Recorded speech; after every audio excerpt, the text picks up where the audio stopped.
He was on the trail in Iowa not long ago, but he's no politician, and he's not looking for votes. He's looking for diamonds in the rough. With Lee Cowan, meet American picker Mike Wolfe. Something unexpected has been uncovered on a restricted section of Mike Wolfe's property, and it's raising questions no one was asking before. Known for uncovering hidden history and forgotten treasures. But now, attention has turned inward. Reports of sealed areas and unusual findings have started to surface, turning what seemed like a private archive into something far more uncertain. So what was actually discovered? And why is it changing how some people view Mike Wolfe? Join us as we take a closer look at what's been found and what it could mean. What really happened? Nothing about Mike Wolfe's Nashville area property looked unusual at first. The estate, often described as part private residence and part working archive of antiques, had always attracted curiosity because of its size and the nature of its contents. Spread across roughly 32 acres, the property includes living space, storage structures, and curated collections that reflect decades of collecting through American pickers and Mike's personal ventures. However, in early 2025, activity at the property shifted when a controlled inspection and documentation process was initiated around certain structural sections of the home. What was expected to be a limited review quickly expanded when inconsistencies were reportedly noticed between updated renovation records and the actual layout of parts of the building. The situation quickly escalated beyond the ordinary. The home itself is not an ordinary residence. Mike is known for integrating antiques directly into his living environment. He kept vintage motorcycles indoors, restored signage used as decor, and unusual artifacts displayed in everyday spaces. Because of this, separating functional renovation from intentional preservation has always been complex on the property. That complexity became central to what followed. During the inspection process, attention turned to sections of the upper structure that did not align with submitted architectural documentation. Some areas appeared to have been modified in ways that were not reflected in official plans. This led to a closer review of construction history, permits, and storage access points. What escalated the situation was the discovery of physically sealed and restricted zones within the property. These were not part of publicly known living or exhibition areas. It also appeared that the areas had been intentionally closed off during renovation phases. At that stage, the purpose of those spaces was not publicly confirmed, but their existence alone was enough to expand the scope of the investigation. However, Mike's property has long been associated with both public and private collecting. Beyond his television work, he maintains multiple storage sites and curated spaces, including museum-style environments such as the Two Lanes Guest House in Iowa. He also has large-scale storage garages used for rare vehicles and historical artifacts, from opportunities to enter homes and uncover rare finds. This blending of personal use and preservation has often made his collection difficult to categorize. As officials continued their assessment, the focus shifted from routine structural verification to questions about undocumented modifications and the purpose of concealed areas. However, at this early stage, no full inventory of contents or confirmed findings had been released to the public. What made the situation more intense was not just the inspection itself, but the uncertainty surrounding what those restricted sections might contain. Given Mike's history of collecting rare motorcycles, early 20th century Americana, and one-of-a-kind artifacts displayed across his properties, speculation quickly grew outside official channels. Still, within the formal process, investigators maintained a narrow focus, verifying structural compliance, confirming ownership documentation, and assessing whether any hidden modifications violated building or preservation regulations. By the time the initial inspection phase concluded, it was already clear that the property contained layers that were not fully documented in public records. The situation had moved beyond a simple review of renovations setting the stage for a deeper examination of what lay behind the sealed spaces and why they were created in the first place. What was initially seen as a simple property inspection has now taken a different turn. What exactly was found inside his property? The discovery that shocked everyone. The turning point came when investigators moved beyond the visible structure of the property and focused on areas that were not reflected in official renovation documents. What began as a routine structural verification reportedly escalated when sections of flooring were carefully removed, revealing a concealed entry point beneath reinforced materials. This was not an open space or a storage room that had been casually forgotten.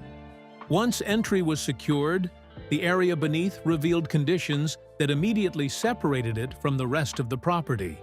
Inside this restricted section, investigators reportedly found a wooden storage crate held together with metal fastenings. The condition of the crate suggested it had remained untouched for years, preserved in a controlled or deliberately hidden environment. Its placement and securing method indicated it was not random storage, but something more significant. When the crate was opened under supervision, its contents immediately shifted the tone of the entire inspection. The most striking item was a 1910 Indian motorcycle, preserved in unusually good condition for its age.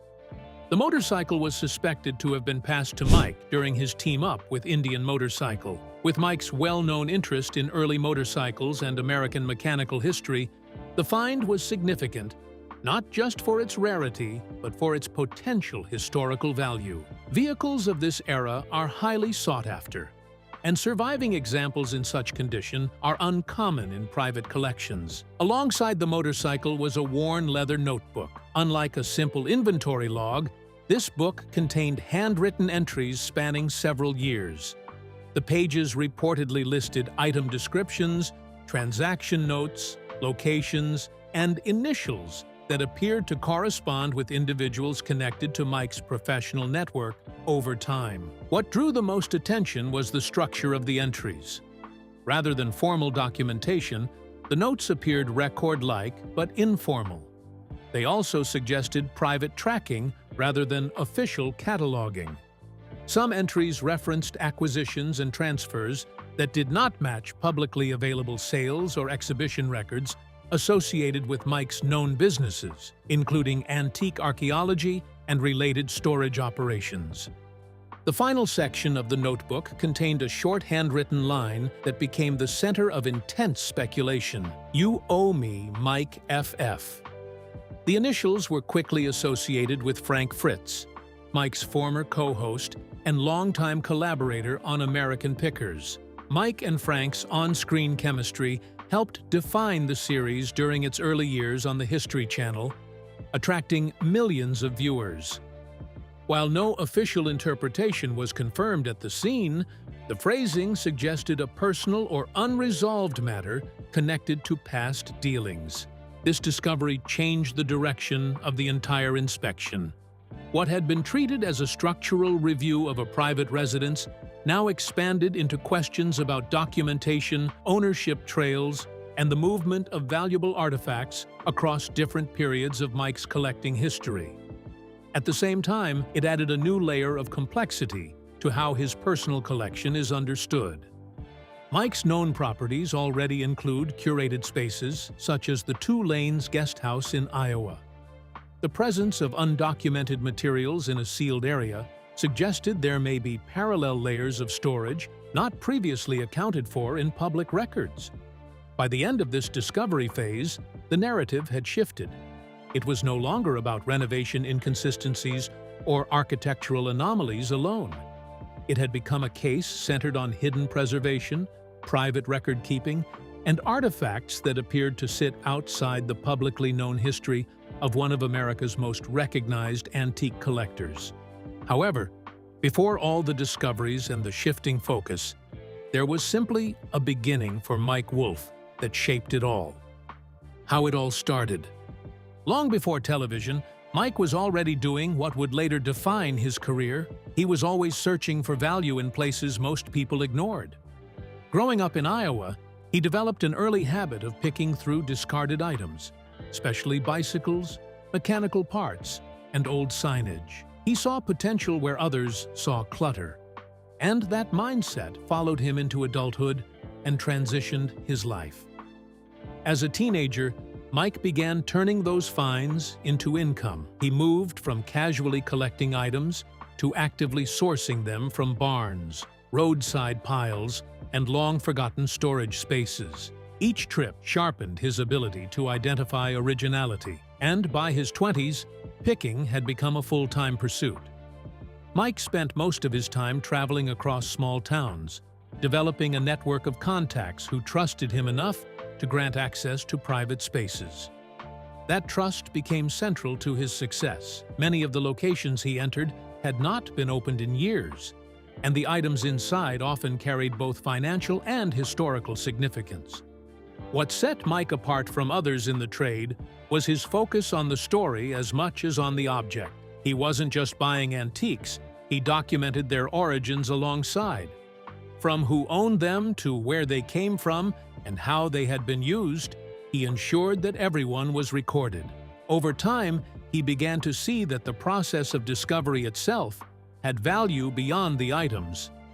That idea led to the creation of American Pickers, which premiered in 2010 on the History Channel.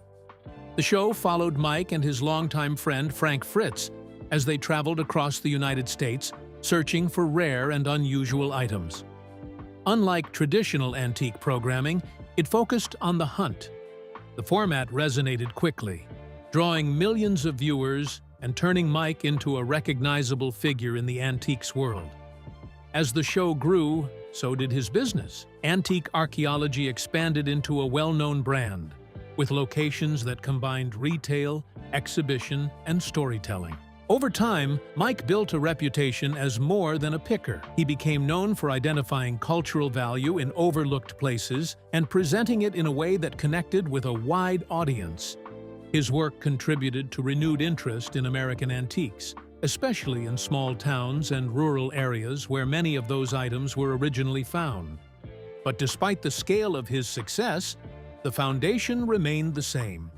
His career was built on access and the ability to uncover what others missed. Much of Mike's work was never meant to be hidden or mysterious. From American Pickers episodes to curated displays in his antique archaeology spaces, his approach was built on transparency. That is what makes the recent discoveries so difficult to understand, leaving many speechless and raising questions about how much more might still be uncovered. Why insiders were left stunned. Absolutely. So, we've been very blessed. We've had the same crew for 13 years. And so everybody I work with was very close to Frank. And there's not a day that goes by that we don't think of him and talk about him, or what he would have done or what he would have enjoyed. The reaction from those closest to the situation was immediate and unsettled. As details of the concealed space and the recovered notebook began circulating within investigative and production circles, the tone shifted from curiosity to disbelief. People familiar with Mike Wolfe's long-running career in antiques and television reportedly struggled to reconcile the discovery with the public image he had built over decades. What made the situation more striking was not just the presence of hidden materials, but also the structure of what was reportedly found inside them.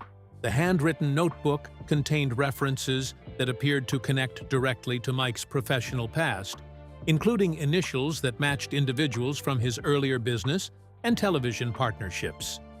Among these, the initials FF, linked to Frank Fritz, stood out almost instantly in discussions. That connection reopened years of public speculation about the nature of their separation. Mike and Frank built the show together into a global success. Their eventual split in the early 2020s had already been widely discussed by fans, particularly after Frank's health struggles and his confirmed departure from the series. His departure was later confirmed as the series continued with a new lineup. In later interviews, Frank stated he had been out of contact with Wolfe for a period, which fueled public speculation about their relationship. However, Frank later suffered a stroke in 2022 and passed away in 2024. This made the emotional impact of the discovery impossible to ignore. Mike and Frank were not just television colleagues, they were widely recognized as longtime partners who shared years of travel, sourcing trips, and deal-making across the American antiques landscape. For many observers, the idea that unresolved details from that partnership might still exist in physical form added weight to the unfolding situation. Therefore, any suggestion of undocumented interactions between them naturally reignited interest in that history. Within insider conversations, confusion centered on how material of this nature, private notes, transaction-style entries, and long-term records could exist outside known archives tied to Mike's businesses. His operations, including antique archaeology and associated storage and exhibition spaces, have been widely documented through both television exposure and public events. That made it difficult for some to immediately contextualize the existence of a separate, concealed record-keeping system. At the same time, individuals familiar with the antiques trade cautioned against jumping to conclusions. Informal documentation, handwritten logs, and private exchange records were not uncommon in earlier decades of collecting, especially before the industry became heavily digitized and publicly tracked. However, what distinguished this case was not just the existence of notes, but their location and preservation within a sealed section of a private property. This raises the question of why such materials would be kept so deeply hidden. As discussions continued, attention gradually shifted away from the objects themselves and toward what they represented. What emerged from the insider reaction was not a single conclusion, but a shared sense of disruption.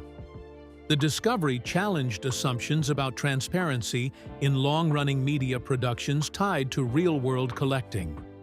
It also raised uncomfortable questions about how much of a public-facing career is ever fully visible once private storage, personal archives, and off-record dealings are taken into account.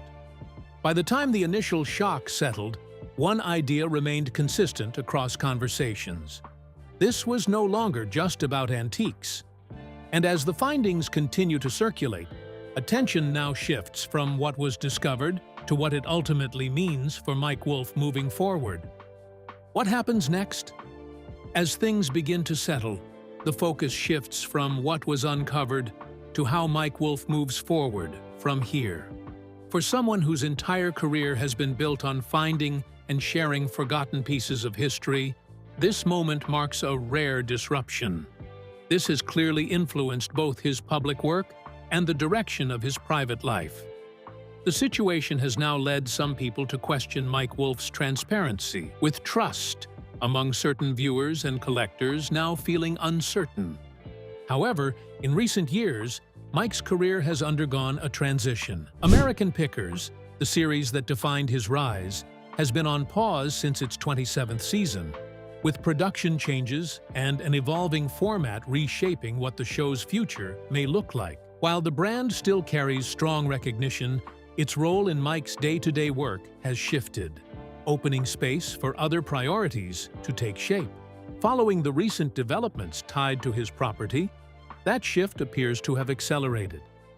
Rather than maintaining a constant media presence, Mike has reportedly stepped back into a more controlled routine, focusing on internal organization and restructuring. Much of his attention is now said to be on reviewing long-standing records, clarifying documentation tied to his collections, and ensuring clearer boundaries between personal archives and professional operations. Those close to his broader circle describe this period as a reset rather than a withdrawal. The intensity of public attention surrounding the situation has not stopped his work entirely, but it has changed its rhythm.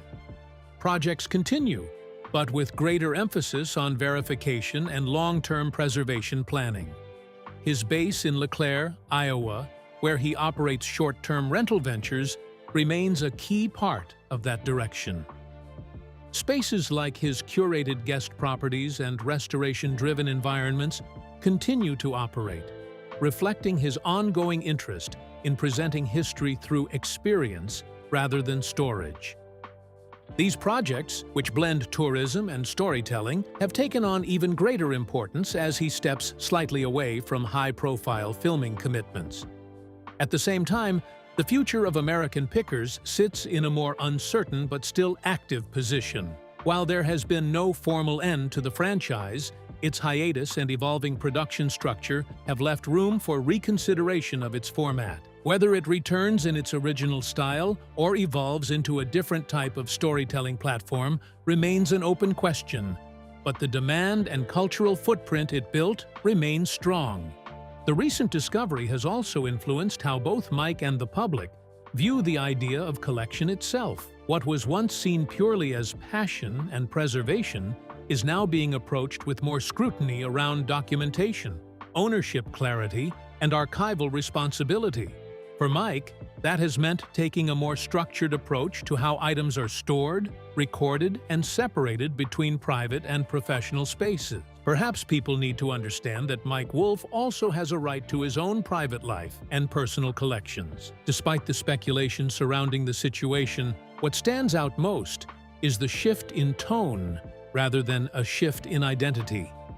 Mike is still operating within the same world he built: antique collecting, preservation, and storytelling, but the pace and visibility have changed. The focus now leans less toward constant discovery and more toward managing what has already been found. In a broader sense, this moment represents a turning point in his career. Years of movement and collection building are giving way to a phase centered on reflection and organization. The work has not stopped, and as the dust settles, one thing becomes clear. Mike Wolfe's story is no longer just about what he uncovers on the road, but about how he chooses to carry everything he has already found into the future, and possibly how he accounts for them. How do you think Mike Wolfe is dealing with everything this discovery has brought to light? Do you believe there's more still to uncover about this story, or Mike Wolfe himself? Share your thoughts with us in the comments section. Remember to like, share, and subscribe for more. Also, click the next video showing on your screen. You will enjoy it.